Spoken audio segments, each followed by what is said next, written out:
দেখো আজকে কী নিয়ে চলে এসেছি। আজকে আমি তোমাদের সাথে শেয়ার করব আমের আচার। আমি কিছু আম কেটেও ফেলেছি, হঠাৎ মনে হলো তোমাদের সাথে একটু শেয়ার করি, যারা একদম জানো না তারা একটু শিখে নিতে পারবে। দেখো, আমি আমের আচার খুব কম বানাই, আমি কুলের আচারটাই বেশি বানাই, কারণ ভালো আম পাই না আচার করার মতো। প্রচণ্ড টক আম দিয়ে আচার একদম ভালো হয় না। এটা হচ্ছে অনেক বছর পর আমার ভাই দিয়ে গেছে, আমার বাপের বাড়ির ওখানের আম।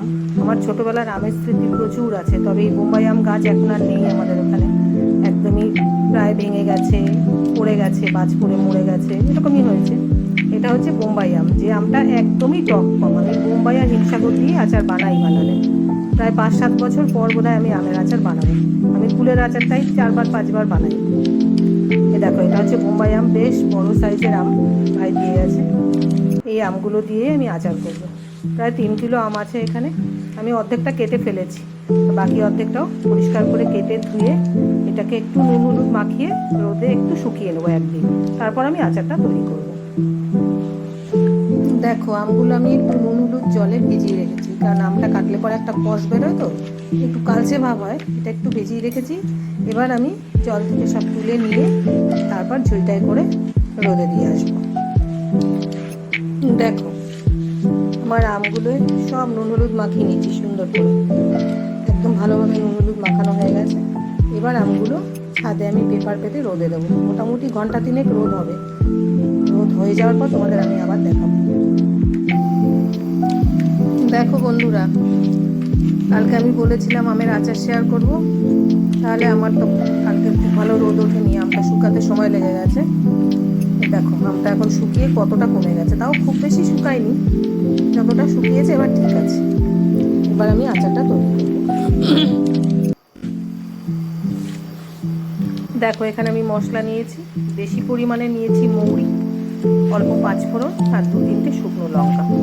এটাকে এখন আমি ড্রাই রোস্ট করে নিচ্ছি। এই মশলাটাই আমার আচারে লাগবে।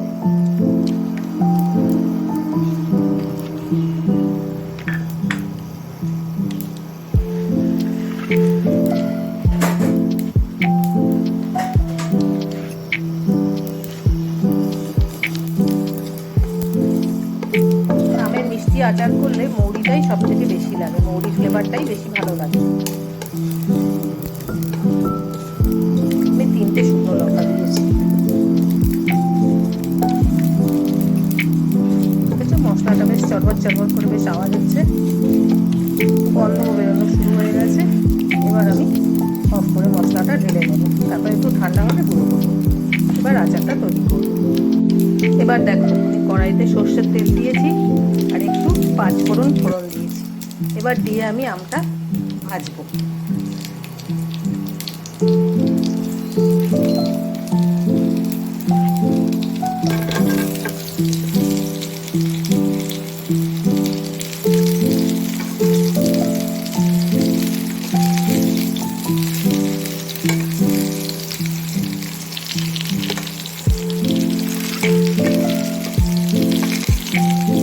আমে যেহেতু কালকে আমি একটু নুন হলুদ মাখিয়ে রেখেছিলাম, তাই নুন হলুদটা এখন না দিলেও চলবে।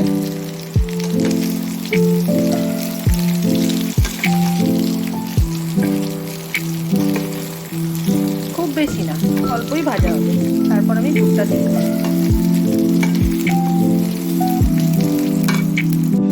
দেখো, আমটা কিছুটা ভাজা হয়েছে, তেলে একটা শুকনো লঙ্কা ফাটিয়ে দিলেও হতো, আমি দিলাম না, তেলটা গরম হয়ে গেছে বলে আমি বার করে রাখতে পারিনি, না দিলেও কোনো ব্যাপার না। একটু ভাজা ভাজা কিন্তু হয়ে গেছে।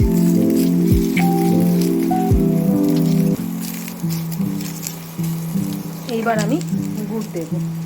আমি 800 গ্রাম গুড় কিনে এনেছি। 800 গ্রাম গুড় হয়তো আমার লাগবে না, কারণ যেহেতু এটা বোম্বাই আম তো ভালো আম, মনে হয় না 800 গ্রাম গুড় লাগবে, লাগলে দিয়ে দেবো, কোনো ব্যাপার না।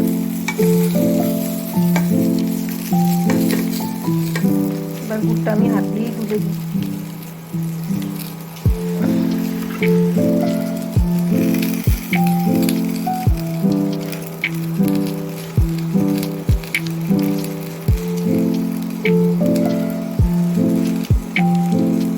এই আখে গুড়টাই ব্যবহার করবে তোমরা আচার করতে, তাহলে আচারের রং যেমন সুন্দর হবে, টেস্টও সেরকম ভালো হবে।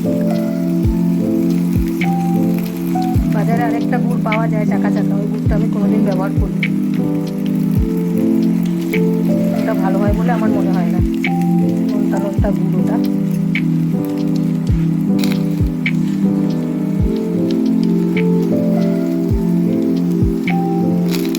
ছশো মতো গুড় দিলাম। এবার আমি একটুখানি জল দেবো, হাতটা ধুয়ে অল্প একটু জল দেবো। দেখো গুড়ের হাতটা ধুয়ে আমি হাফ কাপ মতো জল দিয়েছি, কারণ এই গুড়টার থেকে অনেক জল বেরোবে। এবার গুড়টা একটু গলুক আস্তে আস্তে, দেখি কতটা জল বেরোয়। মোটামুটি আমার আমটা একটু ডুবতে হবে, নাহলে আচারটা রসালো হবে না। গুড়টা গলুক ভালো করে, একটু বাড়িয়ে দিলাম। এখন গুড়টা এখনো চাকা আছে অল্প, এগুলো চাকা না, নরম গুড়ি, একটু খুন্তি দিয়ে নাড়িয়ে দিলেই হয়ে যাচ্ছে। তাও একবার ভালো করে ফুটে উঠলে আমি বুঝতে পারবো যে আর জল দেবো কি, মনে হয় না আর লাগবে। গলুক, ফুটুক, গুড়টা ফুটতে শুরু করুক, আমি দেখাচ্ছি। দেখো আমার গুড় থেকে কতটা জল বেরিয়েছে, আমার আমগুলো প্রায় ডুবেই গেছে। এবার আমটা একটু সেদ্ধ হবে, ফুটছে ভালো করে। আমি ততক্ষণে দেখো শুকনো মশলাটাও তৈরি করে নিয়েছি। আমি এটা ঢেলে দেখাচ্ছি না, কারণ এটা একটু দানা দানাই থাকবে, বেশি পেস্ট করলে গন্ধটা ভালো থাকে না। দেখো একটু দানা দানাই কিন্তু আছে। আমি মিক্সির বাটিতেই রেখে দিচ্ছি, কারণ তাহলে আমার ঢেকে রাখতে সুবিধা হবে, গন্ধটা বেরিয়ে যাবে না। এবার এটা ফুটুক, এবার আমি নুন দেবো। দেখো আমটা কিন্তু এখন বেশ ভালোভাবে ফুটছে এবং ফুটে সেদ্ধ হচ্ছে। দেখো আমগুলো সেদ্ধ হয়ে কতটা কমে এসছে, গাঢ় হবে। এই অবস্থায় কি করতে হবে, প্রত্যেকটা আমের না গায়ে একটুখানি খুন্তি দিয়ে যেরকম করে ঢুকিয়ে ঢুকিয়ে একটু কেটে দিতে হবে, যাতে রসগুলো এই যে এরকম করে একটু পকেট মতো করে কেটে দিলে, এই দেখো আটি আছে তো, এগুলো দারুণ লাগবে কেটেই দেখো, খুন্তিটা আমার ঢুকে গেল। এরকমভাবে কেটে দিলে সব মশলা, গুড়ের মিষ্টত্ব, নুন সব ভালোভাবে ঢুকবে। এই যে এরকমভাবে একটু কেটে দিতে হবে, পকেট তৈরি করে, তাহলে খুব সুন্দর লাগবে। এই যে এটা হয়েছে ভালো, এটা ঢুকে যাচ্ছে। ঠিক এরকমভাবে একটু কেটে কেটে দিতে পারলে প্রত্যেকটা আমেরই, তাহলে খুব সুন্দর লাগবে। যখন আচারটা তুলে খাবো একদম মশলা মিষ্টি সব ঠিকঠাক একদম পারফেক্ট লাগবে। এখনও আরও 5-7 মিনিট সময় লাগবে, হয়ে যাবে। এই দেখো কেটে দিচ্ছি, এগুলো দেখতে পাচ্ছি যে এখনও হয়নি কাটা, কেটেছি আমি কয়েকটা আগেই, সেগুলো এই যে পকেট মতো করে করে দিচ্ছি, যাতে ঢুকে যায় ঠিকঠাক একদম মিষ্টি নুন সব।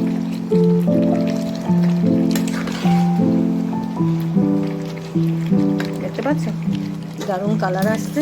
এর মধ্যে কিন্তু আমি আর হলুদ দিই, হলুদ দেওয়ার কোনো প্রয়োজন নেই, নুনটা দিয়েছি। দেখো একটু আটি হবে এবং আটিটা তুমি খেতেও পারবে, সেই অবস্থায় আমের আচারটা তৈরি করতে হয়। এই যে আটি ছাড়া আমেরও তুমি আচার তৈরি করতে পারবে, সেটার পদ্ধতিটা একটু আলাদা। এইভাবে করলে সেটা একদম গলে যাবে। দেখো হোক, আমি দেখাচ্ছি। দেখো আমার আচারের কালারটা দেখতে পাচ্ছ। আমি কিন্তু এখন এই অবস্থায় বন্ধ করে দেবো, বন্ধ করে দিয়ে মশলাটা দেবো, সার্ভ করে তোমাদের আবার দেখাবো। কারণ এই অবস্থায় আমি রেখে দেবো কিছুক্ষণ, তাহলে আটিগুলো বেশ ভালো নরম হবে। এই যে দেখছো একটু রস আছে, তাহলে আটিগুলো বেশ নরম হয়ে একটা রসালো ভাব থাকবে। কারণ আমি যদি আরও শুকিয়ে ফেলি তাহলে আটিগুলো একদম শুকনো হয়ে যাবে। এখন একদম পারফেক্ট হয়ে গেছে, আমি নুন চেক করে নিয়েছি। এবার মশলাটা ছড়িয়ে দিয়ে দেবো, বন্ধ করে দেবো আগে আমি।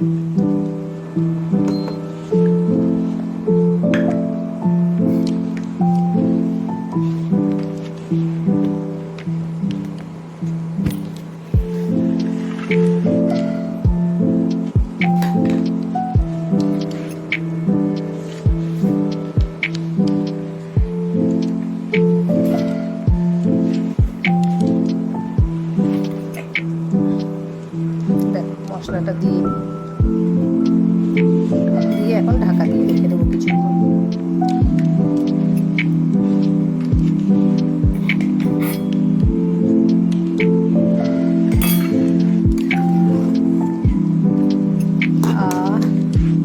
কি অপূর্ব গন্ধ বেরিয়েছে। আমের মিষ্টি আচারে সবসময় মৌরির পরিমাণটা বেশি থাকবে, তাহলে খেতে ভালো লাগবে এবং গন্ধটাও দারুণ লাগবে।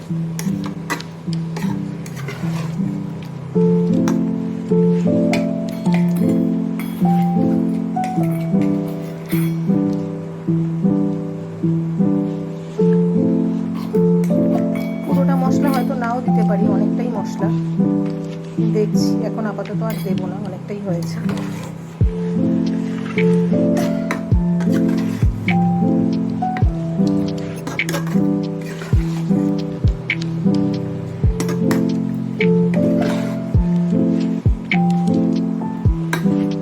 পরে সার্ভ করে আবার তোমাদের দেখাচ্ছি। এখন এই অবস্থায় আমি রেখে দেবো ঘন্টা 2-এর মতো। দেখো, এবার দেখো তোমরা, আচারটা আমি সার্ভ করে দেখাচ্ছি কীরকম লাগছে। জিভে জল আসছে কি আসছে না বলো? যা জিভে জল আসছে ঝটপট বানিয়ে ফেলো। টাটা।